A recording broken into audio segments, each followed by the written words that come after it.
நம்ம இப்போ வந்து அந்த ஆக்சுவல் இன்சிடெண்ட், அதாவது அந்த கிராஷ் நடந்துச்சு இல்லையா, அதை பற்றி நம்ம சில விஷயம் பார்ப்போம். அகெயின் நான் எல்லாருமே சொன்ன அதே விஷயத்த நான் சொல்ல விரும்பலை, ஏன்னா கண்டிப்பாக எல்லாருக்கும் சலிச்சு போயிருக்கோம் அது பார்த்து.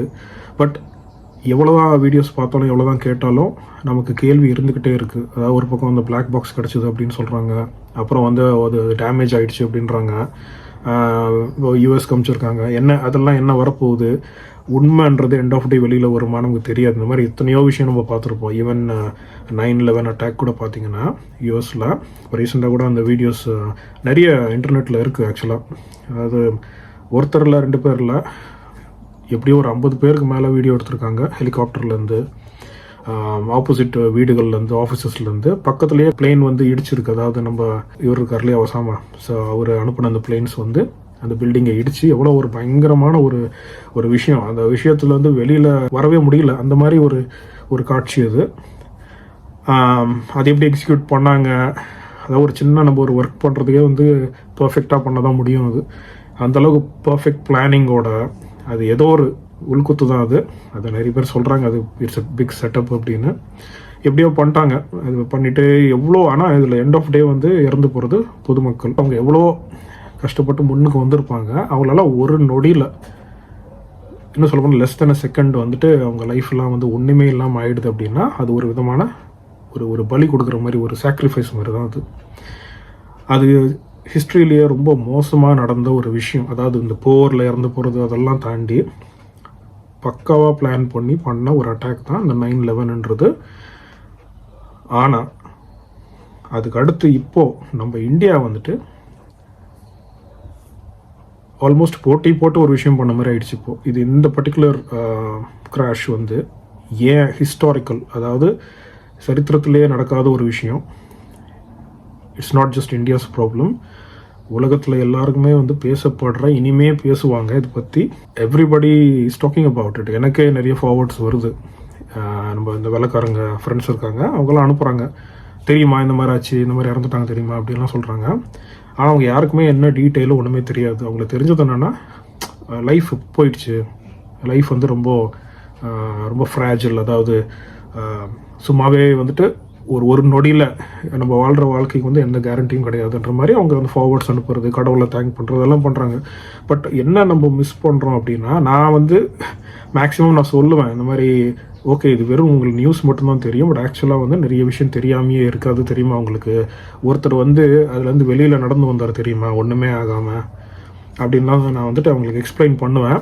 பட் அவங்க எப்படி சொல்கிறது, ஒருத்தவங்க ஒரு பேக்ரவுண்டில் வந்து வருவாங்க. சில பேர் நம்புவாங்க, சில பேர் நம்ப மாட்டாங்க. சில பேர் வந்து இந்த நியூஸ்னாலே இது தான் போய் தான் சொல்லுவாங்க, எதுவுமே உண்மை கிடையாது, it's the whole thing is a setup அப்படின்ற மாதிரி சொல்லுவாங்க. ஸோ அகெயின் நான் வந்து ட்ரெயில் ஆஃப் ஆகிற டைரெக்ஷனில். ஸோ பேசிக்கலி அந்த கிராஷ் நடந்தது வந்து அது ஆக்சுவலாக நடந்தே இருக்கக்கூடாது. சிம்பிளாக சொல்லணுன்னா அது நடக்கக்கூடிய கிராஷே கிடையாது.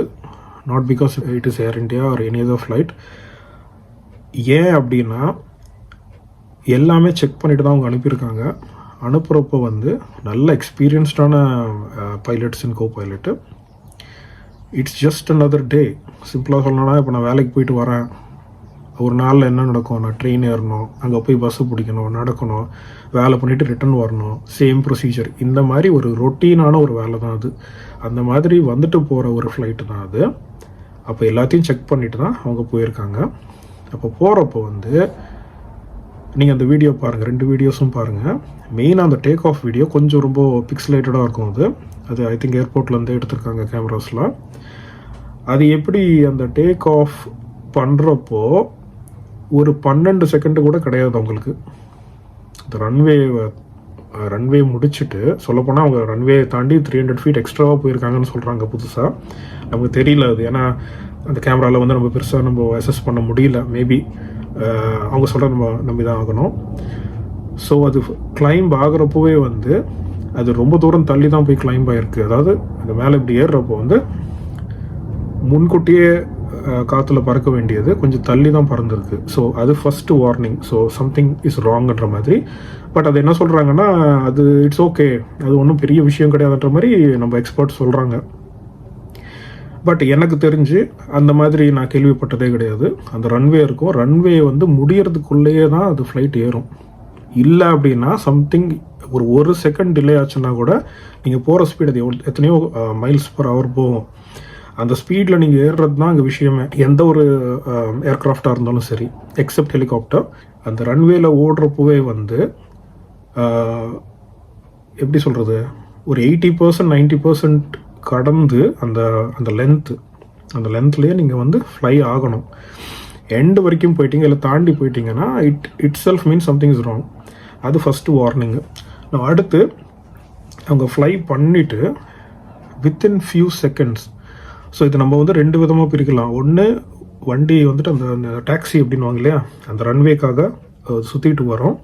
சுற்றிட்டு அது இன்ஜின் ஃபுல் பவர் போட்டு தி வில் ஸ்டார்ட். அந்த ஃபுல் பவரில் தான் 90% ஆஃப் பவர் எடுக்கும் அந்த இன்ஜின்ஸ், அந்த 2 சைடு இருக்கிற ப்ரொப்பல்லர் அப்படின்றாங்க. அது டேக் ஆஃப் ஆகணும். ஸோ அந்த பிஃபோர் டேக் ஆஃப் அந்த ரன்வேல இருக்கிறப்போ அந்த செகண்ட்ஸ் பாருங்கள். அது என்ன ஒரு 5 to 6 செகண்ட்ஸ் இருக்குமா, ஒரு 10 செகண்ட்ஸ் வச்சுப்போம். அதுக்கப்புறம் அது டேக் ஆஃப் ஆகிறதுலேருந்து நீங்கள் கணக்கு போட்டிங்கன்னா, அதாவது 2 டைமாக பிரிக்கிறோம் இல்லையா, runway time and take off time. Take off time பார்க்குறப்போ it's hardly I would say 12 seconds. 12 seconds விட கம்மி தான் இருக்கும். ஏன்னா அந்த டோட்டலே அவங்க என்ன சொல்கிறாங்க, 1 மினிட்குள்ளே தான் அவர் மேடே அப்படின்னு ஒரு அந்த கண்ட்ரோல் ரூமுக்கு கால் பண்ணியிருக்காரு பைலட். இந்த இடத்துல வந்து கன்ஃபார்ம் ஆகுது சம்திங் இஸ் டோட்டலி ராங் அப்படின்னு. யாருக்கு? பைலட்டுக்கு. ஸோ அன்டில் த டைம், அதாவது அந்த டேக் ஆஃப் ஆகிட்டு அந்த மேடே கால் வர வரைக்கும் ஒன்று ஏதாவது சம்திங் இஸ் ராங்குன்னு அப்போவே அவங்களுக்கு தெரிஞ்சிருக்கணும். நான் சொன்ன மாதிரி அந்த ரன்வே தாண்டி அவங்க ஏறினதுலேயே அவங்களுக்கு தெரிஞ்சிருக்கணும். அது வந்து அந்த ஃப்ளைட் ரெக்கார்டர், அதாவது அந்த பிளாக் பாக்ஸ், அந்த கருப்பு பெட்டியில் தான் ரெக்கார்ட் ஆகிருக்கணும் இந்த விஷயம்லாம். பட் இவங்க என்ன சொல்லுவாங்கன்னு தெரியல. எதுவுமே ரெக்கார்ட் ஆகலைன்னு சொல்லுவாங்களா, இல்லை அந்த மாதிரி எதுவுமே பேசலன்னு சொல்லுவாங்களா நமக்கு தெரியல. எப்படி இருந்தாலும் அந்த ஃபியூ செகண்ட்ஸில், இப்போ நான் வந்து கிராஷ் பற்றி நான் ஃபோக்கஸ் பண்ணுறேன். அந்த ஃபியூ செகண்ட்ஸில் அந்த மேடே சொல்கிறாரு இல்லையா, அந்த மேடே சொன்ன பிறகு பேசுகிறதுக்கே அங்கே டைம் இல்லை. ஸோ மேடேன்னு சொல்கிறது வந்து இட்ஸ் ஜஸ்ட் ஒரு எமர்ஜென்சி வேர்ட் தான் அது. அந்த வேர்டு அது டீட்டெயிலாம் நான் போகிறோம், நிறைய பேர் சொல்லிட்டாங்க மேடே என்ன எங்கேருந்து வந்துச்சு அப்படின்னு. So when somebody says mayday, it means they badly need help. It is almost life or death situation. அப்போ தான் மேடேன்னு அவங்க கத்துவாங்க. இல்லைனா அந்த whatever code they say that. அப்போது அந்த மாதிரி அவர் சொல்கிறாரு. ரீசெண்டாக கூட ரெக்கார்டிங் வந்துச்சு, எனக்கு தெரியல உண்மையாகவே அவர் தான் சொன்னதான்னு. அவர் அவ்வளோ டிஸ்ட்ரெஸ், அவ்வளோ ஒரு பயத்தில், அவ்வளோ ஒரு மரண பீதியில் தான் அவர் கத்துறது நமக்கு கிளியராக தெரியுது. அது ரொம்ப ஒரு மாதிரி அது கேட்குறப்ப நம்மளை உலுக்கி போடுற மாதிரி இருக்குது.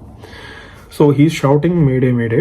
We can't hear the other person, the co pilot இல்லையா, குந்தர் அப்படின்னு ஒருத்தர் இருக்கார். ஸோ அவர் பேசுகிறது நமக்கு கேட்கல, எதுவுமே அவர் கத்துற மாதிரியான கேட்கல. அண்ட் இன்னும் சில விஷயம்லாம் கொஞ்சம் மேட்ச் ஆகலை. For example no thrust, losing power அப்படின்லாம் சொன்னது அங்கே ரெக்கார்ட் ஆகலை அந்த ஆடியோவில். அதுக்காக தான் எனக்கு டவுட் ஆகுது. ஏன்னா இப்போது எது பார்த்தாலுமே ஏஐயாக இருக்குது, எது பார்த்தாலுமே எதாவது எடுத்துகிட்டு வந்து அதில் இன்சர்ட் பண்ணிடுறாங்க. இவனுங்களாம் ரெக்கார்ட் பண்ணி போட்டுடுறாங்க, நமக்கு தெரியல. நம்ம அந்த ஃப்ளைட் வீடியோ பார்த்தாலே நம்ம வந்து இது உண்மை தான் அப்படின்னு நம்பிடுறோம். நிறைய பேர் 90% மக்கள் அப்படி தான் இருக்காங்க. அதனால் அந்த மாதிரிலாம் நம்பாதீங்க. ஃபஸ்ட்டு அது விசாரிச்சுட்டு தான் நம்ம எடுத்துக்கணும் எந்த விஷயமா இருந்தாலும். ஸோ நான் என்ன சொல்ல வரேன் அப்படின்னா, அந்த கிராஷ் நடந்தப்போ வந்து அதை தடுத்திருக்க முடியுமானா 100% முடிஞ்சிருக்காது. ஏன்னா அவங்க கொஞ்சம் தூரம் கூட பறக்கலை, அவங்க இன்னும் கிளைம்பிங்கில் தான் இருந்திருக்காங்க. ஸோ ஒரு ஃப்ளைட் வந்துட்டு 3 பார்ட்ஸாக அதோடைய என்ன சொல்கிறது, ஒரு பிளேன் வந்து பறக்குது அப்படின்னா அந்த பறக்கிற ஸ்டேட்டுக்கு வர்றதுக்கு 2 திங்ஸ் அது பண்ணுது. ஃபஸ்ட்டு வந்து ரன்வேல வேகமாக வர்றது 90% பவரோட. அடுத்து கிளைம்பு, ரைஸ் வர்ற, அது என்ன அவங்க டெக்னிக்கல் டேர்ம் நமக்கு தெரியல. அவங்கக்கிட்ட கண்ட்ரோல்ஸ் இருக்கும், அந்த கண்ட்ரோல்ஸ் வச்சு அந்த ஃப்ளாப்ஸை கண்ட்ரோல் பண்ணி அந்த ஸ்பீடில் ஏறுவாங்க. So almost like rocket. அவங்க வந்துட்டு அந்த அந்த அந்த காற்றுலாம் இருக்கும் இல்லையா, அந்த காற்றுலாம் கட் பண்ணிட்டு தான் அந்த ஏரோ டைனாமிக்னுவாங்க, அந்த பிளேன் அந்த மாதிரி தான் பண்ணியிருப்பாங்க. அதனால தான் அந்த வீல்ஸையும் உள்ளே இழுத்துப்பாங்க. அவங்க வந்து பறக்கணும் ஃபஸ்ட்டு இல்லையா. ஸோ அகெயின்ஸ்ட் கிராவிட்டி அவங்க பறக்கிறாங்க. பறந்துட்ட பிறகு, அதாவது ஸ்டேஜ் 2 கிளைம்பு, அதுக்கப்புறம் தான் அவங்க ஸ்டெடி ஆவாங்க. த்ரூ அவுட் த ஃப்ளைட் வந்துட்டு எந்த பிளேனாக இருந்தாலும் சரி, எந்த ஏர்க்ராஃப்டாக இருந்தாலும் சரி, அந்த ஆல்டிடியூட் அப்படின்வாங்க. அதாவது பூமியிலேருந்து எவ்வளோ ஹைட் அவங்க பறக்கிறாங்கன்றது தான் அந்த ஆல்டிடியூட்.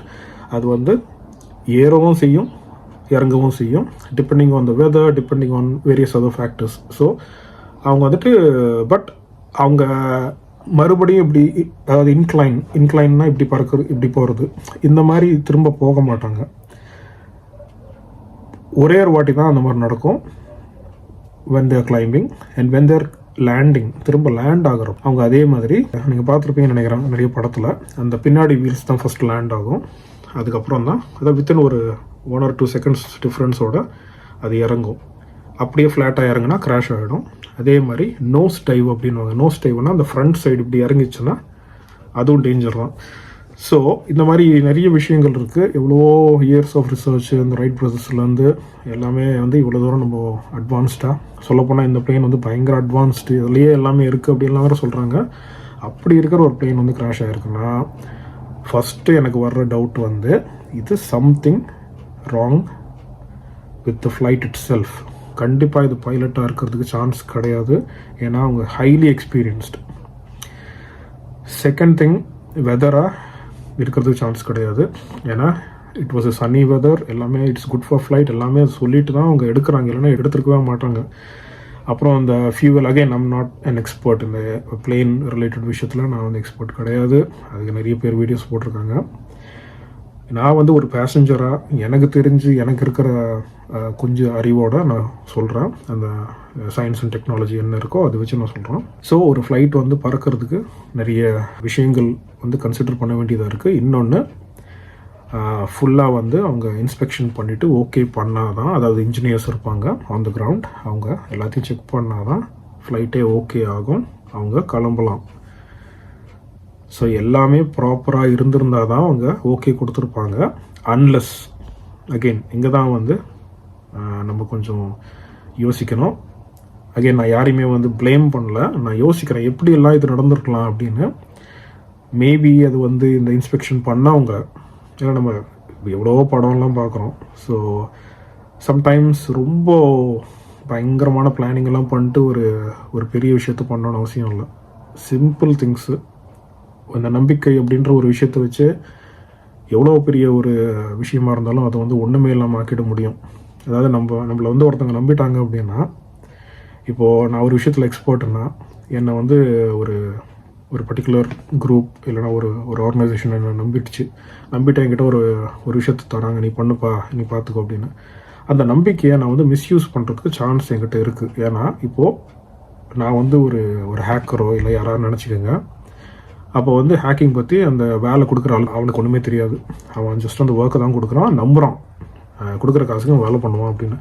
நான் வந்து வேலையும் பண்ணிவிட்டு போகிறப்போ ஒரு சின்ன ஒரு வைரஸ் ஏதாவது போட்டுட்டு போயிட்டான்னா என்ன ஆகும்?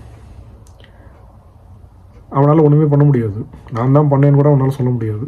ஸோ அந்த மாதிரி எனக்கு என்ன தோணுதுன்னா, இந்த இன்ஸ்பெக்ஷன் பண்ணப்போ மேபி எல்லாம் ஓகே டிக்கெல்லாம் போட்ட பிறகு கடைசியில் யாரோ ஒருத்தர் இது எதனால் பண்ணாங்கன்னு நம்ம சொல்ல முடியாது. அது போனால் அது வேறு மாதிரி போயிடும். நான் அது எதுவுமே வந்து I don't want to open a Pandora's box. So இதனால் பண்ணியிருப்பாங்க, இவங்க தான் பண்ணியிருப்பாங்க, என்னால் சொல்ல முடியல. எனக்கு தோன்ற விஷயம், இவ்வளோ ப்ராப்பராக பர்ஃபெக்டாக இருந்த ஒரு ஃப்ளைட்டு எதனால் கிராஷ் ஆச்சு? That is the biggest $1 million question. அப்போது எங்கெங்கெல்லாம் லூப் ஹோல்ஸ் இருக்கிறதுக்கு சான்ஸ் இருக்குதுன்னு பார்க்குறப்போ, கண்டிப்பாக ஒன்று அந்த இன்ஸ்பெக்ஷன் பண்ணாலும் வந்து சரியாக பண்ணலைன்னா கேர்லெஸ்ஸாக இருந்துட்டாங்கன்னு நான் சொல்ல வரல. பர்பஸ்ஃபுல்லாகவே வந்து ஓகே இல்லாத ஒரு விஷயத்த ஓகேன்னு டிக் பண்ணியிருக்கணும் இல்லையா? ஏன்னா அதான் அகெயின் நம்பிக்கை. நம்ம அவங்கள நம்புகிறோம், கரெக்டாக பண்ணியிருப்பான், அவன் ஒர்க்கை கரெக்டாக பண்ணியிருப்பான் அப்படின்னு சர்டிஃபை பண்ணுறான். இந்த உணவு வந்துட்டு ஹெல்த்தி அப்படின்னு சர்டிஃபை பண்ணுறான். நம்ம அது போய் டீட்டெயிலாக பார்க்க முடியுமா? அவரே ஓகே சொல்லிட்டார், இன்ஸ்பெக்டரை ஓகே சொல்லிட்டார் அப்படின்னு நம்ம we will carry on with that இல்லையா? அதுதான் நடந்திருக்கும் ஒரு டவுட் எனக்கு. இன்னொன்று, இது கொஞ்சம் ஃபன்னியாக இருக்கும். ஃபன்னின்னா எப்படி சொல்ல வரேன்னா, அதாவது இப்படிலாம் நம்ம வந்துட்டு ஒருத்தர் வந்துட்டு சாபட்டாஜ் அப்படின்வாங்க. பேசிக்கலி சாபட்டாஜ்னா ஒரு நல்லா இருக்கிற ஒரு விஷயத்தை கெடுத்து விட்டுட்டு போகிறது. ஸோ நல்லா பர்ஃபெக்டாக இருக்கிற இந்த பிளேன் வந்து யாராவது செக்கெல்லாம் பண்ணிட்ட பிறகு எதையாவது பிடுங்கி விட்டாங்களா, எதையாவது ஸ்க்ரூவை லூஸ் பண்ணி விட்டாங்களா, ஏதோ சம் லீக்கேஜ் பண்ணி விட்டாங்களா. ஏன்னா இப்போ ஒரு காரை எடுத்திங்களா, அதில் வந்து 1000 ஏதோ சொல்கிறாங்க 1800 பார்ட்ஸோ என்னவோ இருக்கான். அவ்வளோ பார்ட்ஸும் பர்ஃபெக்டாக ஒர்க் பண்ணால் தான் அந்த காரே ஓடுமா. இதில் ஏதாவது ஒன்று சரியாக ஒர்க் ஆகலடானா அப்படியே சீஸ் ஆகி வந்துடுமா வண்டி. அப்போது ஒரு சின்ன கார்க்கே அவ்வளோ விஷயம்னா, அப்போது இவ்வளோ பெரிய பிளேனில் வந்து எது எங்கே மிஸ் ஆனால் என்ன ஆகும்னு யாருக்கு தெரியும்? அந்த எக்ஸ்பர்ட்ஸ்க்கு தான் தெரியும், அதை செக் பண்ணுற ஆளுங்களுக்கு தான் தெரியும். ஸோ மேபி அது ஒரு சான்ஸ். ரெண்டாவது, இவங்க கிளைம்ப் ஆகிறப்பவே வந்துட்டு சடனாக பவர் லாஸ் ஆகுது. ஸோ இது எனக்கு என்ன இன்னொரு தாட் எனக்கு வருதுன்னா, அதாவது மனுஷனுக்கு வந்துட்டு இந்த அறிவு இருக்கு இல்லையா, அந்த அறிவுன்றது வந்து ரொம்ப டேஞ்சரான ஒரு விஷயம். அந்த அறிவு இருக்கிறனால தான் அவன் முக்கால்வாசி கெடுதலும் அதனால தான் பண்ணுறான். ஸோ அகெயின் திரும்ப நான் வந்து படத்தை தான் ரெஃபரன்ஸ் எடுக்க முடியும், ஏன்னா நிஜத்தில் எங்கேயும் நடந்ததான கேள்விப்படல. ஆனால் இப்போ நடக்கிற விஷயம் எதுவுமே வந்து நம்பவும் முடியல, ஆனால் அது நடக்குது. அதான் உண்மை. அது உண்மையாகவே இறந்துட்டாங்களான்னா ஆமாம் இறந்துட்டாங்க, உண்மையாகவே கிராஷ் ஆச்சுன்னா ஆமாம் ஆச்சு, ஏர் இண்டியாவா ஆமாம் ஏர் இண்டியா தான் ஆச்சு அப்படின்றாங்க. அப்போ இது எதுவுமே நம்ப முடியல, நடக்குது எப்படி? ஸோ அந்த விதத்தில் ரீசெண்டாக ஒரு படம் ஒன்று வந்திருந்தது நெட்ஃப்ளிக்ஸில், கேரி ஆன் நினைக்கிறேன் படம் பேர், எனக்கு கரெக்டாக தெரியல. அதில் பார்த்தீங்கன்னா இந்த ரிமோட் கண்ட்ரோல் வச்சு தான், அஃப்கோர்ஸ் இந்த ரிமோட் கண்ட்ரோல் வச்சு இந்த பாம்பு வெடிக்கிறதெல்லாம் இருக்குது. பட் அதே ரிமோட் கண்ட்ரோல் வச்சு ஒரு சிக்னல் ஜாமர் மாதிரி, இந்த எலக்ட்ரானிக்ஸ்லாம் வேலை செய்யாத மாதிரி, இந்த பவரை வந்து டோட்டலாக ட்ரெயின் பண்ணுற மாதிரியோ, இப்போ இருக்கிற டெக்னாலஜிக்கு என்ன வேணால் பண்ணலாம் இல்லையா? ஒரு ட்ரோனை பறக்க விட்டு கூட ஏதாவது ரிமோட்டாக ஹேண்டில் பண்ணியிருக்கலாம். ஸோ இதெல்லாம் வந்து எந்த அளவுக்கு நம்ம ஆளுங்க கரெக்டாக பார்த்துருக்காங்க, அங்கே இருக்கிற கேமராஸ் வச்சு செக் பண்ண தான் தெரியும். ஏன்னா சம்டைம்ஸ் இந்த ட்ரோன்ஸ்லாம் கூட வந்து ஏர்போர்ட்டில் சுற்றுற மாதிரி அதுக்குன்னு சில ரூல்ஸ் அண்ட் ரெகுலேஷன்ஸ், நான் வந்து நம்ம இந்தியன் ஏர்போர்ட்டை சொல்லல, யூகே ஏர்போர்ட், இங்கெல்லாம் நிறைய இந்த ரூல்ஸ் அண்ட் ரெகுலேஷன்ஸ் எல்லாம் கொண்டு வந்திருக்காங்க. இந்த மாதிரி ட்ரோன்லாம் பறக்க விடக்கூடாது இந்த ஏரியாவில் அப்படின்னு. So sometimes it leads to crash or potential crash அப்படின்வாங்க. ஸோ அந்த மாதிரி இருக்கலாம், ரிமோட்டாக வந்து எதாவது ஹேண்டில் பண்ணியிருக்கலாம், ஏர் டிவைஸை வச்சுட்டு போயிருக்கலாம், எனக்கு தெரியல. So maybe it's another chance, it is possible. இந்த மூணாவது இதுதான் நம்ம கொஞ்சம் கான்ட்ரவர்ஷியலானது. அதாவது இதெல்லாம் வந்துட்டு இன்டென்ஷனல் அட்டாக் அந்த மாதிரி, அது மாதிரி ஒரு தீவிரவாத இது மாதிரி நம்ம சொல்கிறோம். மூணாவது வந்து அந்த உள்ளே இருக்கிற ஆளே வந்து, அது யார் நான் அப்புறம் சொல்கிறேன், உள்ளே இருக்கிற அந்த ஆளே வந்து எதையோ பண்ணியிருக்கான். யார்? இந்த பேசஞ்சர், யாரோ ஒரு பேசஞ்சரோ 2 பேரோ ஒரு கும்பலோ எனக்கு தெரியாது, அவங்க வந்துட்டு ஃப்ளைட் பற்றி கொஞ்சம் தெரிஞ்ச ஆளுங்களாக இருப்பாங்க. அவங்க ஒரு பர்பஸோடு தான் வந்திருப்பாங்க, அந்த ஃப்ளைட்டில் ஏறி இருப்பாங்க நார்மலாக போகிற மாதிரி. அவங்க கரெக்டாக டேக் ஆஃப் ஆன ஃபியூ செகண்ட்ஸில் ஏதாவது பண்ணணும் அப்படின்ற மாதிரி பண்ணியிருக்கலாம். ஏன்னா ஒன் ஆஃப் தி இன்வெஸ்டிகேஷன் வந்து இப்போது அந்த சர்வைவ் ஆனார் இல்லையா ஒருத்தர், அவர் பற்றி தான் நெக்ஸ்ட்டு பார்க்க போகிறோம். ஒருத்தர் அப்படியே சிங்கம் மாதிரி இந்த நெருப்புலேருந்து நடந்து வர்றார் இல்லையா, அந்த விஸ்வாசோ தெரில, விஸ்வாஸ் ரமேஷ் நினைக்கிறேன், ஒரு யூகே சிட்டிசன். அவர் வந்துட்டு பர்மனெண்ட்டாக எங்கள் விசா வாங்கியிருக்காரு, க்ரீன் கார்டு பேசிக்கலி. ஸோ வாங்கிட்டு he's going back to UK. So அவர் தான் சர்வைவ் ஆகிருக்காரு. அது எப்படி சர்வைவ் ஆனார் அப்படின்னு அவர் கேட்டால் அவருக்கே தெரில. சரியா? ஸோ இதெல்லாம் என்ன சொல்கிறதுன்னு எனக்கு தெரியல. அதாவது ஒரு விபத்தில் நம்ம இருக்கோம்னா நமக்கு ஓரளவுக்கு ஒரு ஐடியா இருக்கும், என்ன நடந்துச்சு எப்படி நடந்துச்சுன்னு தெரிஞ்சிருக்கும். அவர் வந்துட்டு கரெக்டாக போய் கிராஷ் ஆகிற வரைக்கும் சொல்கிறாரு. அதுக்கப்புறம் சொல்கிறது எல்லாமே வந்து ஃபஸ்ட்டு நம்புகிற மாதிரியும் இல்லை, ரெண்டாவது கரெக்டாகவும் இல்லை. கரெக்டாக எப்படி சொல்கிறேன்னா, ஒரு இடத்துல ஒரு மாதிரி சொல்கிறாங்க, இன்னொரு இடத்துல வேறு மாதிரி சொல்கிறாங்க. ஸோ அதை பற்றி நம்ம தனியாக பார்ப்போம். ஸோ இந்த கிராஷ் வந்து நடந்தது வந்து பேசிக்லி அந்த நான் சொன்னேன் இல்லையா, அந்த 9/11 அட்டாக் மாதிரி இவங்களுடைய உயிர் வந்து பறிக்கப்பட்டிருக்கு. யார்? சின்ன குழந்தைங்கள்லேருந்து வயசானவங்கள்லேருந்து எல்லாருமே வந்து இறந்துருக்காங்க within a second, less than a second. இது போக அந்த காலேஜ் இருக்கு இல்லையா, அந்த மெடிக்கல் காலேஜ், அதில் இருக்கிறவங்களும் இறந்துருக்காங்க. ஸோ இது எப்படிப்பட்ட ஒரு ஒரு ஒரு ஒரு விஷயம் பாருங்கள். இதை வந்து ஏற்றுக்கவே முடியல இந்த விஷயம் இந்த மாதிரி நடந்திருக்கு அப்படின்னு. ஸோ இந்த ஃப்ளைட் வந்து கிராஷ் ஆகக்கூடியதானா இல்லை. எப்படி கிராஷ் ஆகிருக்கும் அப்படின்னா, இப்போ நான் சொன்ன இந்த 3 விஷயங்கள். இந்த 3வது இன்னும் கொஞ்சம் தெளிவாக சொல்லணும்னா, அந்த டோரை வந்து மிட் ஃப்ளைட்டில் ஓப்பன் பண்ணால் கூட, இல்லை ஏதாவது உள்ளே ஏதோ சம்திங் அந்த அந்த ஏர் ப்ரெஷர் அப்படின்னு நான் ஏற்கனவே சொல்லியிருந்தேன் இல்லையா, அது ஏதாவது அப்செட் பண்ணுற மாதிரி ஏதாவது பண்ணியிருந்தா மேபி. ஏன்னா இப்போ ரீசெண்ட் டைம்ஸில் உங்களுக்கு தெரியாதுன்னு நினைக்கிறேன், இதுக்கான ஒரு தனி சேனலே இருக்குது, மினிட்ஸ் ஆஃப் ஹாரர் அப்படின்னு. நீங்கள் வேணால் டைம் இருந்தால் செக் பண்ணி பாருங்கள். அவர் வந்துட்டு ஒரு ஒரு ஒரு தனி செக்ஷனே போட்டிருக்காரு, பிளேனில் நடக்கிற விசித்திரமான வினோதம்னு சொல்கிறத விட ரொம்ப அதிர்ச்சியான விஷயங்கள் அப்படின்னு சொல்லலாம். அதாவது மிட் ஃப்ளைட், அதாவது வானத்தில் போயிட்டே இருக்குது, அந்த நேரத்தில் வந்துட்டு கதவை திறக்கிறதுக்கு ட்ரை பண்ணுறாங்க. இந்த மாதிரி பைத்தியம் பிடிச்ச மாதிரி நடந்துக்கிறது, மிருகத்தனமாக நடந்துக்கிறது, மற்றவங்கள அட்டாக் பண்ணுறது, இந்த மாதிரி நான் பேயை பார்த்தேன், பிசாசை பார்த்தேன் அப்படின்னு சொல்கிறது, இந்த மாதிரிலாம் நிறைய ஆளுங்க பண்ணிக்கிட்டே இருக்காங்க இன்னுமே. So something is going on in the skies. சரியா? அதாவது ஒன்று யாருமே ஃப்ளைட்டில் ஏறக்கூடாதுன்னு ஏதோ பண்ணுறாங்களா, எல்லாருமே வந்து அந்த மரண பீதியில் இருக்கிற மாதிரி பண்ணுறாங்களா, இல்லை இது நேச்சுரலாக நடக்குது, அதாவது இந்த உலகத்தோடைய எண்டில் வந்து இந்த மாதிரி நிறைய அதிசயமான விஷயங்களை நம்ம கேட்போம் அப்படின்னு சொல்கிறாங்க. ஸோ மேபி அந்த மாதிரி ஏதாவது நடக்குதா நமக்கு தெரியல. இந்த வானத்தில் நடக்கிற விஷயங்கள் அப்படின்னா அது வெறும் சூரியன், சந்திரன், நட்சத்திரம் அப்படின்னு அவசியம் இல்லை. இந்த ஏலியன்ஸும் சரி, இந்த ஏலியன் டிஸ்க்ளோஜரும் நடந்திருக்கு. ஸோ அதெல்லாம் இப்போ அது வேறு டாப்பிக்காக போயிடுது. பட் நான் பொதுவாக என்ன சொல்ல வரேன்னா, இந்த மாதிரி கிராஷ்ன்றது வந்து அது எப்படி வேணால் நடந்திருக்கலாம். ஸோ நம்ம அடுத்து வந்துட்டு இந்த சர்வைவர் இருக்கார் இல்லையா, விஸ்வாஸ், அவர் பற்றி பார்ப்போம். அதில் இன்னொரு இன்ட்ரெஸ்டிங்கான ஒரு விஷயம் இருக்குது. அந்த வீடியோ பண்ணுறதுக்கு மெயின் ரீசன் அதுதான். நம்ம அதை பற்றி பார்ப்போம்.